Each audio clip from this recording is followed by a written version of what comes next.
ജൈവപതയും മൃതപതയും കിടക്കുന്നത് നല്ലതാണ്. കാരണം ഈ ഇലകൾ വിഘടിക്കുമ്പോഴും അതിനകത്തുള്ള കാർബൺ കുറേ മണ്ണിലേക്ക് കിട്ടും. ഈ സൂക്ഷ്മജീവികളെ മനുഷ്യൻ്റെ ഇടപെടലിൽ കൂടെ ആ സൂക്ഷ്മജീവികൾ ഉൾപ്പെടുന്ന ആ സംവിധാനം താറുമാറായതാണ് ഇന്ന് നമ്മൾക്ക് വളവിടേണ്ട ഒരു ആവശ്യകതയിലേക്ക് വന്നത്. എല്ലാ കർഷക സുഹൃത്തുക്കൾക്കും പുതിയൊരു അധ്യായത്തിലേക്ക് സ്വാഗതം. ഇന്ന് നമ്മൾ വന്നു നിൽക്കുന്നത് ഇടുക്കി ജില്ലയിലെ രാജക്കാടിനടുത്തുള്ള വട്ടക്കണ്ണിപ്പാറ ബറാക്ക എസ്റ്റേറ്റിൽ നമ്മളോടൊപ്പം ഉള്ളത് അബ്രഹാം ചാക്കോ സാറാണ്. ഇപ്പോൾ ഒരുപാട് എപ്പിസോഡ് നമ്മൾ ചെയ്തിട്ടുണ്ട് പ്രകൃതി കൃഷിയെ പറ്റിയൊക്കെ, അതിൻ്റെ അനന്ത സാധ്യതകളെ പറ്റിയും. ഇന്ന് വീണ്ടും കുറച്ചുകൂടി ഉയർന്ന തലത്തിലേക്കുള്ള ചിന്താഗതിയാണ് നിങ്ങളുമായിട്ടിന്ന് ഷെയർ ചെയ്യാൻ ഉദ്ദേശിക്കുന്നത്. കഴിഞ്ഞൊരു വീഡിയോ നമ്മൾ നൈട്രജനെ പറ്റി ചെയ്തിരുന്നു, നല്ല റെസ്പോൺസ് കിട്ടി. ഇന്ന് നമ്മൾ എടുത്തിരിക്കുന്ന ഒരു ടോപ്പിക്ക് NPK വളങ്ങൾ. ഇനിയിപ്പോൾ നമ്മൾ മഴക്കാലമൊക്കെ ആയി, ഇനി ചെടികൾക്കും ഏത് കൃഷിക്കായാലും നമ്മൾ ഈ വളപ്രയോഗങ്ങളിലേക്ക് കടക്കുകയാണ്. അതേസമയം പ്രകൃതിയിൽ ഇതെങ്ങനെ കാണപ്പെടുന്നത്, അതായത് നൈട്രജൻ, ഫോസ്ഫറസ്, പൊട്ടാഷ്, ഈ മൂലകങ്ങൾ എങ്ങനെ പ്രകൃതിയിൽ കാണുന്നു. നൈട്രജൻ്റെ ഏറെക്കുറെ പ്രീവിയസ് എപ്പിസോഡ് ചെയ്തിട്ടുണ്ട്. ഞാൻ ഡിസ്ക്രിപ്ഷനിലായിട്ട് അതിൻ്റെ ലിങ്ക് കൊടുക്കാം. അതിന് നല്ല റെസ്പോൺസാണ് കിട്ടിയിരിക്കുന്നത്. അത് കാര്യങ്ങൾ അതിൽ നല്ല രീതിയിൽ തന്നെ പ്രകൃതിയിൽ എങ്ങനെ കാണപ്പെടുന്നു എന്നുള്ളത് വിവരിച്ചിട്ടുണ്ട്. അതുപോലെ തന്നെ രാസവളത്തിൻ്റെ സോഴ്സ് ഉപയോഗിച്ചിട്ട് ഈ പ്രകൃതിയിലേക്ക് നൈട്രജൻ എത്തിച്ചപ്പോൾ എന്തൊക്കെ ദൂഷ്യങ്ങളാണ് ഉണ്ടായത്. സത്യം പറഞ്ഞാൽ നമ്മളൊരു ചെടി വെച്ചിട്ട് കോൺക്രീറ്റ് ഇട്ട് അത് ഫില്ല് ചെയ്യുന്ന ഒരു അവസ്ഥയിലേക്ക് മാറിയെന്നാണ് എനിക്ക് കേട്ടപ്പോൾ മനസ്സിലായത്. അത് ശരിയാണ്, രാസവളങ്ങളൊക്കെ കൂടുതലായിട്ട് ഉപയോഗിച്ചപ്പോൾ തന്നെ മണ്ണിൻ്റെ ഒരു തറവ് കൂടിയിട്ടുണ്ട്. പിന്നെ പ്രകൃതി ഇടുക്കി ജില്ലയെ സംബന്ധിച്ചിടത്തോളം ഈ ഒരു പച്ചപ്പ് ഇന്ന് മാറിക്കൊണ്ടിരിക്കുകയാണ്, കുറഞ്ഞുകൊണ്ടിരിക്കുകയാണ്. കൃഷിയോഗ്യമല്ല, മനുഷ്യന് വാസയോഗ്യമല്ല, മൃഗങ്ങൾക്ക് പറ്റുന്നില്ല, ഇങ്ങനെയുള്ള പല പ്രശ്നങ്ങളുമുണ്ട്. അങ്ങനെ ഇരിക്കുമ്പോഴാണ് ഈ ഒരു കൃഷിയുടെ ഒരു പ്രാധാന്യം. എങ്ങനെ വനത്തിൽ അങ്ങനെ ഈ ഏലച്ചെടി കാണപ്പെടുന്നു, അതുപോലെ തന്നെ മറ്റ് ചെടികളെല്ലാം കാണപ്പെടുന്നു, അങ്ങനെയൊക്കെ വെച്ചിട്ടാണ് നമ്മൾ ഓരോ ഡിസ്കഷൻ ചെയ്തിരിക്കുന്നത്. പ്രീവിയസ് ആയിട്ടുള്ള എല്ലാ എപ്പിസോഡും നിങ്ങൾ കാണുക. അതിനുള്ള പ്ലേലിസ്റ്റുകളും കാര്യങ്ങളൊക്കെ ഞങ്ങൾ ക്രിയേറ്റ് ചെയ്തിട്ടുണ്ട്. ഇപ്പോൾ ഇന്നത്തെ നമ്മുടെ വിഷയത്തിലേക്ക് കടക്കുകയാണ്. ഞാൻ അധികം വലിച്ചു നീട്ടുന്നില്ല. സാറ് നമ്മളോടൊപ്പം ഉണ്ട്. നമസ്കാരം സാർ. നമസ്കാരം സാറേ. ഇന്ന് നമ്മുടെ പ്രേക്ഷകരുടെയൊക്കെ ഏറെ വ്യാകുലപ്പെടുന്ന വിഷയമാണ്. ഇപ്പോൾ ഇന്നത്തെ അവസ്ഥ അറിയാലോ, ഏലത്തിന് 600 രൂപ 700 രൂപയായി. ഇന്നത്തെ പണിക്കൂലി ഒരു കായ എടുക്കുന്നതിന് 600 രൂപ കൊടുക്കണം. ആ കായ എടുക്കുമ്പോൾ ഒരാൾ ഒരു 3 പെട്ടി കായൊക്കെ കൂടെ എടുക്കും, അത്രയും കായ ഉണ്ടെങ്കിൽ തന്നെ. അതേസമയം ഈ കർഷകൻ എന്താണുള്ളത്, 600 രൂപ കൂലിയും കൊടുക്കണേ, വണ്ടിക്കൂലി എല്ലാം ചേർത്തിട്ട്. പിന്നെ അദ്ദേഹത്തിന് കിട്ടുന്ന ഉണങ്ങി കഴിയുമ്പോൾ ഒരു 2 കിലോ കിട്ടും.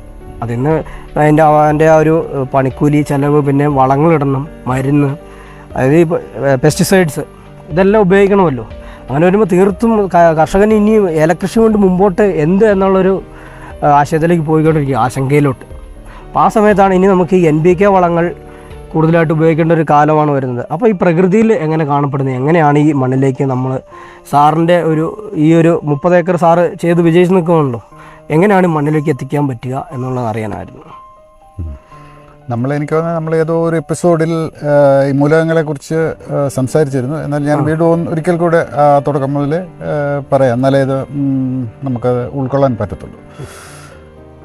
അതായത് ഭാരതീയ സംസ്കൃതിയിൽ പഞ്ചഭൂതങ്ങൾ എന്നും ഇംഗ്ലീഷിൽ 5 മേജർ എലിമെൻറ്റ്സ് എന്നും പറയുന്ന 5 ഇടങ്ങളിലായിട്ട് ജീവന് വേണ്ട എല്ലാ മൂലകങ്ങളും അടങ്ങിയിരിക്കുന്നു. അതിൽ വായുവിൽ ഏറ്റവും കൂടുതലുള്ളത് നൈട്രജൻ, 78% ഉണ്ട്. അത് കയറി കുറഞ്ഞൊക്കെ ഇരിക്കും. ഓരോ സ്ഥലങ്ങളിലെ കൃഷി രീതികളും മനുഷ്യൻ്റെ ഇടപെടലുകളും കൊണ്ട് ഇത് കയറി കുറഞ്ഞിരിക്കും. അപ്പം നൈട്രജൻ്റെ ഉറവിടം തന്നെ വായു എന്ന് വെക്കാം. വായു, ജലം എന്ന് പറഞ്ഞാൽ ഹൈഡ്രജൻ, ഓക്സിജൻ. ഇപ്പം മണ്ണിൽ വെള്ളമുണ്ടെങ്കിൽ അവിടെ ഹൈഡ്രജനും ഓക്സിജനും ചെടികൾക്ക് അതിലൂടെ ലഭ്യമാകുന്നു. പിന്നെ ബാക്കി വരുന്ന മൂലകങ്ങൾ കാർബണും പല മണ്ണിലുമുണ്ട്. പക്ഷേ കാർബണിൻ്റെ ഉറവിടം വായുവായിട്ടാണ് കണക്കാക്കപ്പെടുന്നത്. കാര്യം വായുവിൽ 0.3%, നൈട്രജൻ 78% ഉണ്ടെങ്കിലും കാർബണിൻ്റെ ഉറവിടം വായുവായിട്ട് തന്നെയാണ് മനസ്സിലാക്കിയിരിക്കുന്നത്. പിന്നെയുള്ളത് സൂര്യപ്രകാശം. അത് മണ്ണിൽ ഈ ഇപ്പം നമ്മൾ 4 മൂലകങ്ങളുടെ കാര്യം പറഞ്ഞു. Nitrogen, phosphorus nitrogen, hydrogen, oxygen, carbon. ഈ 4 മൂലകങ്ങൾ ഒഴിച്ചിട്ട് ബാക്കിയുള്ള ഫോസ്ഫറസ്, പൊട്ടാഷ്, സിങ്ക്, മോളിബ്ഡിനം ഇങ്ങനെയുള്ള 104 മൂലകങ്ങളും കൂടെ കൂടുന്ന ഒരു സംയുക്തമാണ് മണ്ണ്. എന്നാൽ ചെടിക്ക് വായുവിൽ നിന്ന് നേരിട്ട് നൈട്രജൻ വലിച്ചെടുക്കാൻ പറ്റും. നമ്മൾ കഴിഞ്ഞ എപ്പിസോഡിൽ പറഞ്ഞിട്ടുണ്ട് നമ്മുടെ ലിക്വിഡ് കാർബൺ പാത്വേയിൽ. അപ്പം നൈട്രജൻ വായുവിൽ 78% ഉണ്ടെങ്കിലും ചെടികൾക്ക് അത് നേരിട്ട് വലിച്ചെടുക്കാൻ പറ്റത്തില്ല. ഇടയ്ക്കൊരു ഇടനിലക്കാരനാണ് എന്ന് പറഞ്ഞ പോലെ തന്നെയാണ് പൊട്ടാഷിനും ഫോസ്ഫറസിനും. മണ്ണിൽ അത് ഇഷ്ടംപോലെ ഉണ്ട്. നമുക്ക് നമ്മളെ ഇപ്പോൾ ഇന്നത്തെ ഉപയോഗം വെച്ച് ഇന്ന് നമ്മളുടെ ഭൂമിയിലുള്ള സസ്യങ്ങളെല്ലാം തന്നെ എടുത്താലും നൂറ്റാണ്ടുകളല്ല, സഹസ്രാബ്ദങ്ങൾ ചെടികൾക്ക് വളരാനുള്ള ഫോസ്ഫറസും പൊട്ടാഷും മണ്ണിൽ തന്നെ ഉണ്ട്. ഇന്ന് പക്ഷേ നമ്മൾ പലപ്പോഴും നമ്മൾ പൊട്ടാഷിൻ്റെ കാര്യം തന്നെ പറഞ്ഞാൽ അത് ഏത് പേരൻറ്റ് മെറ്റീരിയൽ എന്ന് പറഞ്ഞാൽ നമ്മൾ മണ്ണുണ്ടായി വന്നിരിക്കുന്ന കല്ല് പൊടിഞ്ഞാണ്, കല്ല് വിതറിയതാണ് മണ്ണുണ്ടായിരിക്കുന്നത്. ആ ഭാഗത്തെ കല്ലുകൾ പൊടിഞ്ഞുണ്ടാകുമ്പോൾ ആ കല്ലിൻ്റെ മൂല്യം ഫോസ്ഫറസിൻ്റെ പൊട്ടാഷിൻ്റെ മൂല്യം എങ്ങനെയുണ്ടോ അതനുസരിച്ച് പൊട്ടാഷിനകത്ത് ഏറെ കുറഞ്ഞിരിക്കും. എന്നാൽ പോലും ലോകത്ത് ഒരിടത്ത് തന്നെ പൊട്ടാഷ് നമ്മൾ ഇട്ടുകൊടുക്കേണ്ട ആവശ്യമില്ല. അത് ചെടികൾ വളരുന്ന ഒരു സ്ഥലത്തും പൊട്ടാഷ് ഇട്ട് കൊടുക്കേണ്ട ഒരാവശ്യമില്ല. കാരണം പൊട്ടാഷ് എന്ന് പറയുന്നതും ഫോസ്ഫറസ് എന്ന് പറയുന്നതും നൈട്രജൻ എന്ന് പറയുന്നതും ഇതെല്ലാം ഒരു സസ്യവുമായിട്ട് ബന്ധപ്പെട്ടിരിക്കുന്നു. ഈ സസ്യം നമ്മൾ മൂന്നാമത്തെ പഞ്ചഭൂതമായ നാലാമത്തെ പഞ്ചഭൂതമായ സൂര്യൻ്റെ സോളാർ എനർജിയെ ഒരു ചെടികൾക്ക് മാത്രമാണ് അതിനെ കാർബോഹൈഡ്രേറ്റുകളാക്കി ഫോട്ടോസിന്തസിസ് എന്ന പ്രക്രിയയിൽ കൂടെ കാർബോഹൈഡ്രേറ്റ് ആക്കി മാറ്റാനുള്ള കഴിവ് സസ്യങ്ങൾക്കാണ്. അപ്പോൾ സസ്യവും മൈക്രോബും സൂക്ഷ്മജീവിയും തമ്മിലുള്ള ഒരു ബന്ധത്തിലുമാണ് ഇതെല്ലാം ഉണ്ടായി വരുന്നത്.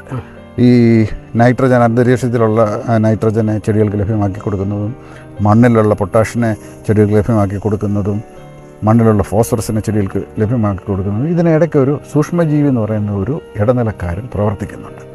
അതൊരു വലിയ സംവിധാനമാണ്. ഒരു സൂക്ഷ്മജീവിയല്ല, അനേകം വ്യത്യസ്ത ഇനം സൂക്ഷ്മജീവികൾ, അത് കോടാനുകോടി സൂക്ഷ്മജീവികൾ നമ്മൾക്ക് വേണ്ടി പ്രവർത്തിക്കുന്നുണ്ട്. നമ്മൾ അതിനെക്കുറിച്ച് നമ്മൾ മനസ്സിലാക്കിയാൽ നമ്മൾ കാണുന്ന ജീവികളും മൃഗങ്ങളും സസ്യങ്ങളും മനുഷ്യനും എല്ലാം കൂടെ ചേരുന്ന ഭാരത്തേക്കാൾ കൂടുതൽ നമ്മൾ മൊത്തം ജീവൻ്റെ ഭാരം നോക്കിയാൽ ഈ പറഞ്ഞ കാണാവുന്ന സാധനങ്ങളുടെ, അതായത് സസ്യങ്ങൾ, മൃഗങ്ങൾ, മനുഷ്യന്, ജീവികൾ എല്ലാവരും കൂടെ ഉള്ള വെയിറ്റിനെക്കാട്ടിലും കൂടുതൽ ഭാരം, ജീവൻ്റെ ഭാരം സൂക്ഷ്മജീവികൾക്കാണ്. അതിൽ നിന്ന് തന്നെ നമുക്ക് മനസ്സിലാക്കാം മനുഷ്യൻ്റെ ജീവൻ്റെ നിലനിൽപ്പിനായിട്ട് ഏറ്റവും കൂടുതൽ പ്രവർത്തിക്കുന്നത് സൂക്ഷ്മജീവികളാണ്.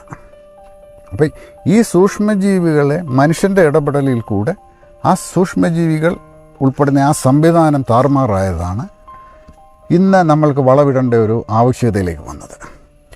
ഈ കാര്യങ്ങളൊക്കെ പലർക്കും ഒരു സംശയം, ഇതൊന്നും നമ്മൾ കേട്ടിട്ടില്ലല്ലോ, ഇത് എന്തുകൊണ്ട് നമ്മുടെ ശാസ്ത്രജ്ഞന്മാർ പറഞ്ഞു തരുന്നില്ല.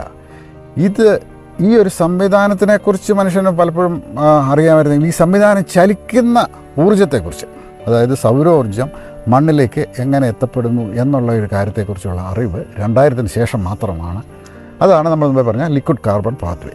അതായത് ഒരു സസ്യം ഉൽപ്പാദിപ്പിക്കുന്ന സസ്യം ഫോട്ടോസിന്തസിസ് വഴി സൗരോർജം കൊണ്ട് ഉൽപ്പാദിപ്പിക്കുന്ന കാർബോഹൈഡ്രേറ്റുകളുടെ 2/3 ഭാഗം അതിൻ്റെ വേരുകളുടെയും തണ്ടിൻ്റെയും കായകളുടെയും ഒക്കെ വളർച്ചയ്ക്കായിട്ട് ചെടി സൂക്ഷിക്കുകയും അതിൻ്റെ ഒരു 1/3 മണ്ണിലെ ജീവൻ്റെ, അതായത് സൂക്ഷ്മജീവികളുടെയൊക്കെ പ്രവർത്തനത്തിന് വേണ്ട ഊർജ്ജമായി അത് മണ്ണിലേക്ക് അതിൻ്റെ വേരിൽ കൂടെ ഒഴുക്കി കൊടുക്കുന്നതാണ് നമ്മൾ സൂക്ഷ്മജീവികൾ ലിക്വിഡ് കാർബൺ പാത്വേ എന്ന് പറഞ്ഞ് മനസ്സിലായി. ഈ അറിവ് മനുഷ്യന് മനസ്സിലായത് ഒരു 2000-ൽ മാത്രമാണ്, 2000 ആണ്ടിൽ മാത്രമാണ്. ഒരു ബ്രിട്ടീഷ് ശാസ്ത്രജ്ഞ സാറ റൈറ്റ് എന്ന് പറയുന്ന ഒരു ബ്രിട്ടീഷ് ശാസ്ത്രജ്ഞയാണ് ഇത് കണ്ടെത്തിയത്. അതായത് ചെടികൾ ഉൽപ്പാദിപ്പിക്കുന്ന കാർബോഹൈഡ്രേറ്റുകളുടെ 2/3 ഭാഗം അതിൻ്റെ ചെടി തണ്ടുമായിട്ട് ഇലയും തണ്ടും വേരുകളും ഒക്കെ ആയിട്ട് ഉൽപ്പാദനമൊക്കെ ആയിട്ട് മാറുന്നു. പക്ഷേ 1/3 ഭാഗം ചെടികൾ അതിൻ്റെ വേര് വഴി മണ്ണിലേക്ക് കൊടുക്കുന്നത് ശ്രദ്ധയിൽപ്പെട്ടത്. അപ്പോൾ ശാസ്ത്രജ്ഞന്മാരുടെ ആദ്യത്തെ ചിന്ത ചെടികൾ വേരും തണ്ടും ഫലങ്ങളുമായിട്ട് മാറേണ്ട കാർബോഹൈഡ്രേറ്റിനെ മണ്ണിലേക്ക് ഒഴുക്കിക്കളയുന്നു. അത് കുറച്ചാൽ 1/3 ഭാഗം കൂടെ നമുക്ക് ചെടികൾ ഉൽപ്പാദിപ്പിക്കുന്ന കാർബോഹൈഡ്രേറ്റിനെ മുഴുവൻ പണമാക്കി മാറ്റാം എന്നുള്ളതായിരുന്നു ആദ്യകാലത്തെ ചിന്ത. അതിനെക്കുറിച്ചായിരുന്നു ആദ്യകാലത്തെ പരീക്ഷണങ്ങൾ. ഏതാണ്ട് 2010 ആയപ്പോഴാണ് ശാസ്ത്രജ്ഞന്മാരൊരു മനസ്സിലായത് ഇത് ചെടികൾ വെറുതെയല്ല, അതിൻ്റെ മൈക്രോബിയൽ പാർട്ട്നേഴ്സിനെ, നമ്മൾ മുമ്പേ പറഞ്ഞല്ലോ പൊട്ടാഷും ഫോസ്ഫറസും നൈട്രജനും ബാക്കി സൂക്ഷ്മമൂലകങ്ങളും എല്ലാം ഉണ്ടാക്കി കൊടുക്കുന്ന ഒരു സംവിധാനത്തിന് വേണ്ട ഊർജം സൂര്യനിൽ നിന്നാണ് ഊർജത്തിൻ്റെ എല്ലാം ഉറവിടം. സോളാർ എനർജിയെ ബയോകെമിക്കൽ എനർജിയായി മാറ്റാൻ പറ്റുന്നത് ചെടികൾക്ക് മാത്രമാണ്. ആ എനർജിയിലാണ് ലോകത്തിലെ ഭൂമിയിലെ ജീവൻ നിലനിൽക്കുന്നത്. ജീവൻ ചലിക്കാനുള്ള ജീവൻ്റെ ചാലകശക്തി അതാണ് എന്നുള്ള കാര്യം അവർക്ക് മനസ്സിലാകുന്നു. അപ്പം 2010 ശേഷം നമ്മൾ അതിനു മുമ്പ് കൃഷിയെക്കുറിച്ച് മനസ്സിലാക്കിയിരുന്നതിനെല്ലാം വലിയൊരു മാറ്റമാണ് ഉണ്ടായിക്കൊണ്ടിരിക്കുന്നത്. പക്ഷേ ഇന്നും ബഹുഭൂരിപക്ഷം ശാസ്ത്രജ്ഞന്മാരും ഈ മേഖലയിൽ റിസർച്ചുകൾ നടത്തുന്ന ആളുകൾക്ക് ഇപ്പോഴും അത് മനസ്സിലായി വരുന്നതേ ഉള്ളൂ. അതുകൊണ്ട് നമുക്കിപ്പം ഒരു കാര്യത്തിൽ എനിക്ക് യാതൊരു സംശയമില്ല. കാരണം വരുന്ന ആളുകളിൽ കൃഷി ഒരു വലിയ ഒരു അല്ലെ ഒരു നാൽക്കവലയിലാണ്. ഇനി ഒരു പുതിയൊരു ഡയറക്ഷനിലായിരിക്കും കൃഷി മാറുന്നത്.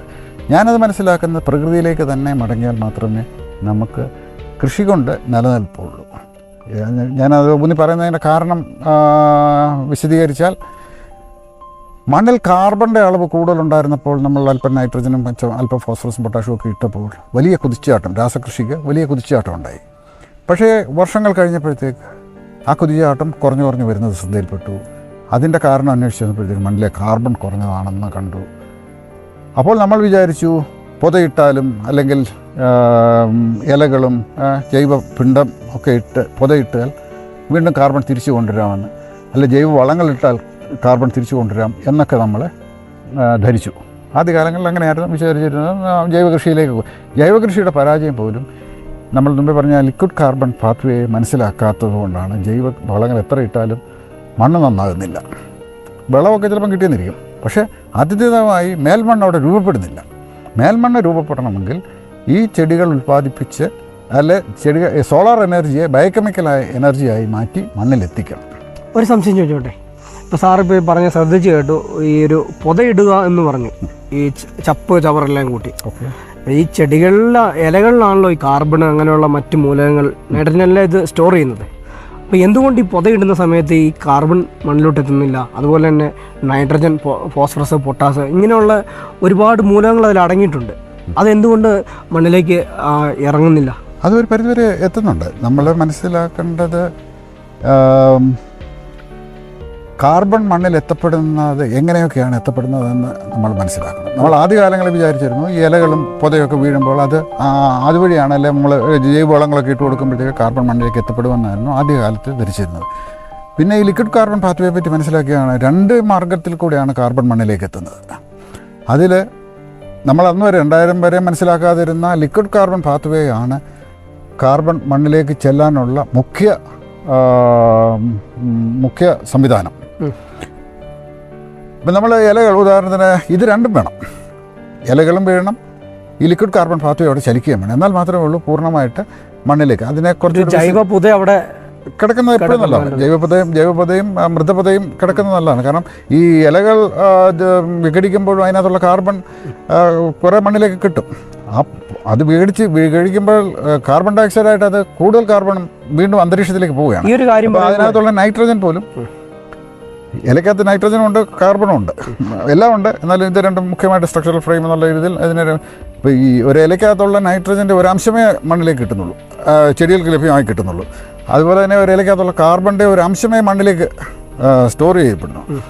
അതിനെ നമുക്ക് മനസ്സിലാക്കേണ്ടത് സ്റ്റേബിൾ കാർബണായിട്ട് കിട്ടണമെങ്കിൽ ലിക്വിഡ് കാർബൺ പാത്വേയിൽ കൂടെ മാത്രമേ കിട്ടത്തുള്ളൂ. അത് നമ്മൾ ചെടികൾ വളരണം. അതെ, നമ്മൾ അത് മനസ്സിലാക്കേണ്ടത് ഈ ഒരു ഇത്രയും ക്രൂഷ്യലായിട്ടുള്ള ഒരു അറിവ് അഗ്രികൾച്ചർ സയൻസ് മനസ്സിലാക്കിയത് 2000 മാത്രമാണ്.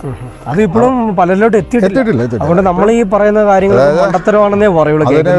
ഒരു കണ്ടുപിടുത്തമായിട്ട് പോലും വിശേഷിപ്പിക്കുന്ന സാറായിട്ട് ഇത് മനസ്സിലാക്കിയപ്പോൾ അതിനെ ഒരു കണ്ടുപിടുത്തമായിട്ട് പുള്ളിക്കാർ കണ്ടുപിടിച്ചതുപോലെയാണ് അതിന് മനസ്സിലാക്കി. അതിന് മുമ്പേ ആർക്കും അതിനെക്കുറിച്ച് ചിന്തിച്ചിട്ടില്ല. കാര്യം അത് സംഭവിച്ചുകൊണ്ടിരുന്നു, പക്ഷേ ആരും അത് ശ്രദ്ധിച്ചിരുന്നില്ല. അതൊക്കെയാണ് നമ്മളുടെ അറിവുകൾ, മനുഷ്യൻ്റെ അറിവുകൾ എത്രയോ തുച്ഛമാണ്. എന്നാൽ നമ്മളിന്ന് വലിയ വലിയ കാര്യങ്ങളെക്കുറിച്ച് പറയുന്നു, എൻസൈമുകളെക്കുറിച്ചും ടോണിക്കുകളെക്കുറിച്ചും രാസവളങ്ങൾ, ടെക്നോളജി കൊണ്ട് നമ്മൾ വിചാരിച്ചു നമ്മൾ ലോകം കീഴടക്കിയെന്ന് വിചാരിച്ചു. പക്ഷേ ഇന്ന് നമ്മൾ തിരിഞ്ഞു നോക്കുമ്പോഴത്തേക്ക് എന്ത് പറ്റും? കാര്യം ഒത്തിരി ആഹാരമൊക്കെ കഴിക്കുന്നുണ്ട്, പക്ഷേ ആരോഗ്യമില്ല. ഓരോ ദിവസം കഴിയുന്നതോറും മണ്ണിലെ ആരോഗ്യം നഷ്ടപ്പെട്ടുകൊണ്ടിരിക്കുന്നു. മണ്ണിലെ ആരോഗ്യം നഷ്ടപ്പെടുന്നതനുസരിച്ച് ചെടികളുടെ ആരോഗ്യം നഷ്ടപ്പെടുന്നു. അതനുസരിച്ച് നമ്മൾ കുമിൾനാശിനികളായി, കീടനാശിനികളായി, ടോണിക്കുകളായി അങ്ങോട്ട് കൊടുക്കുന്നു. ഇപ്പം നമ്മുടെ ഏലത്തിൻ്റെ കാര്യം തന്നെ ആലോചിച്ചു, ഇപ്പം അങ്ങോട്ട് കൊടുക്കുന്നതിൻ്റെ അത്രയും പോലും ഇങ്ങോട്ട് തിരിച്ചു കിട്ടുന്നു. അങ്ങനത്തെ ഒരു അവസ്ഥയിലായി പോകുന്നു. മുതൽ മുടക്കുന്നുണ്ട്, പക്ഷെ വരുമാനമില്ല. പക്ഷേ ഈ ഒരു പൊതയിടുന്ന കാര്യം കൂടെ പറഞ്ഞപ്പോൾ ഒരു സംശയം, ഇനിയിപ്പോൾ നമുക്ക് കമൻ്റായിട്ട് പ്രതീക്ഷിക്കാവുന്നൊരു സംശയമാണ്. അത് ഞാനിപ്പോൾ ഓർത്തുകൊണ്ട് ചോദിക്കുന്നു. ഈ ഇടുന്നു മഴക്കാലമൊക്കെ തുടങ്ങുമ്പോഴത്തേക്കും ഇത് കുഴി വെട്ടുന്നു, അതിനകത്തിട്ട് മൂടി ചെടിയുടെ ഈ ഒരു ഗ്യാപ്പെല്ലാം തെളിച്ചിടുന്നു. അത് ശരിയായ നടപടിയാണോ? വളരെ തെറ്റായ നഷ്ടമാണ്. നമ്മൾ ആ കുഴിയെടുക്കാനുള്ള ചിലവുണ്ടാകുന്നു, ഇതെല്ലാം അവിടെ വാരി അതിനകത്തിട്ട് മൂടാൻ പോകുന്നു. അപ്പോഴത്തേക്ക് എന്താ പറ്റുന്നത്, ഇത് പേടിക്കുന്നത് വളരെ സ്പീഡിലാകുന്നു. ഇപ്പോൾ ഇതിനകത്ത് നൈട്രജൻ ഞാൻ മുമ്പേ പറഞ്ഞല്ലോ വളരെ കുറച്ച് ചെടികൾക്ക് ലഭ്യമാകുന്നുള്ളൂ. ഇതിങ്ങനെ കൂടിയിടുമ്പോഴത്തേക്ക് എന്ത് പറ്റും, ആ നൈട്രജൻ അളവ് പെട്ടെന്ന് കൂടും. അളവ് പെട്ടെന്ന് കൂടുമ്പോഴത്തേക്ക് എന്ത് പറ്റും, ഡീനൈട്രിഫൈങ് ബാക്ടീരിയ എന്നുള്ള കാർബൺ കൂടെ എടുത്തുകൊണ്ട് പോകും. അത് കഴിഞ്ഞ ദിവസം ആ ഒരു വീഡിയോയിൽ സാർ കണക്ക് പറഞ്ഞിരുന്നു, ഒരു 9 കാർബൺ ചേർന്നോ? അതെ, 10 കാർബൺ ഒരു നൈട്രജനും കൂടെ ചേരുന്നതാണ് ഈ ജൈവപിണ്ഡത്തിൻ്റെ സ്ട്രക്ചറൽ ഫ്രെയിം, അല്ലെ മേൽമണ്ണിൻ്റെ ഹ്യൂമസ് എന്ന് പറയുന്ന ക്ലേദത്തിൻ്റെ സ്ട്രക്ചറൽ ഫ്രെയിം. 10 കാർബണും ഒരു നൈട്രജനും കൂടെ ചേരുമ്പോഴാണ്.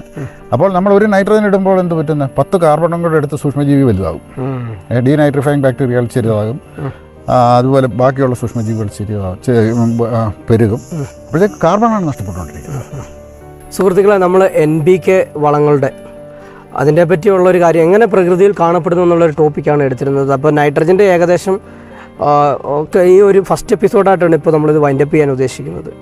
അപ്പോൾ ഈ നൈട്രജൻ്റെ ഏകദേശം കാര്യങ്ങൾ പറഞ്ഞു പോയി. ഫോസ്ഫറസ്, പൊട്ടാഷ് ഇതിൻ്റെയും കാര്യങ്ങൾ ചെറുതായി പറഞ്ഞിട്ടേ ഉള്ളൂ. പിന്നെ വരുന്ന എപ്പിസോഡിൻ്റെ തുടർച്ചയായിരിക്കും. അപ്പോൾ ആ എപ്പിസോഡിൽ നമ്മൾ ഉൾപ്പെടുത്തുന്നതെന്ന് പറഞ്ഞിട്ടുണ്ടെങ്കിൽ ഫോസ്ഫറസ്, പൊട്ടാഷ് എങ്ങനെ ഈ പ്രകൃതി കൃഷി, ഈ ഒരു വന രീതിയിലുള്ള ഈ കൃഷി രീതിയിൽ എങ്ങനെ സുലഭമാക്കുന്നു ആയിരിക്കും ചെയ്യുന്നത്. അപ്പോൾ ഈ ഒരു ഇങ്ങനെയുള്ള ടിപ്പ് വീഡിയോകളൊക്കെ നിങ്ങൾക്ക് ഒരുപാട് ഉപകാരപ്പെടും. കാരണം എന്താണെന്ന് വെച്ചിട്ടുണ്ടെങ്കിൽ ഇന്നത്തെ കാലത്ത് ഒരുപാട് വളങ്ങളൊക്കെ നമ്മുടെ കയ്യിൽ നിന്ന് ക്യാഷ് കൊടുത്ത് വാങ്ങി സ്ഥലത്തിടുക, അങ്ങനെയൊക്കെയുള്ളൊരു കാര്യങ്ങളുണ്ട്. അപ്പോൾ ഇതുപോലുള്ള ചെറിയ ഈ പ്രകൃതിയിൽ നിന്ന് കിട്ടുന്ന വസ്തുക്കൾ തന്നെ എങ്ങനെയാണെന്ന് മനസ്സിലാക്കി നമ്മൾ ചെയ്യുകയാണെങ്കിൽ കുറച്ചുകൂടി ചിലവ് നമുക്ക് കുറയ്ക്കാൻ സാധിക്കും. ഇപ്പോഴത്തെ സിറ്റുവേഷൻ നമുക്കറിയാം, വിലത്തകർച്ചയിൽ നിൽക്കുകയാണ്. അപ്പോൾ നമുക്ക് ഈ ഒരു കൃഷിയിലേക്ക് കൂടുതൽ ക്യാഷ് ഇൻവെസ്റ്റ് ചെയ്യാൻ പറ്റത്തില്ല. അപ്പോൾ അങ്ങനെയുള്ളൊരു രീതിയിലേക്ക് നമ്മൾ എത്തിപ്പെട്ടിരിക്കുകയാണ്. ആ സമയത്ത് നമുക്ക് എങ്ങനെ ചിലവ് കുറച്ച് നമുക്ക് കൃഷി ചെയ്യും. അതുപോലെ തന്നെ പിന്നെ മാർക്കറ്റ് നമ്മുടെ കൺട്രോളിലല്ലല്ലോ. അപ്പോൾ അതിന് പറ്റിയ അധികാരികളോ കാര്യങ്ങളൊക്കെ വേണം അതിന് വേണ്ടിയിട്ടുള്ള കാര്യങ്ങൾ ചെയ്തെടുക്കാൻ. എല്ലാം കർഷകരുടെ മേലെ ചുമത്തിയിട്ടുണ്ട കാര്യമല്ല. അത് ഏറെ ഒരു ഭൂരിഭാഗം തന്നെ അധികാരികളുടെ കയ്യിലും തെറ്റുണ്ട്, നമ്മളുടെ കയ്യിലും തെറ്റുണ്ട്.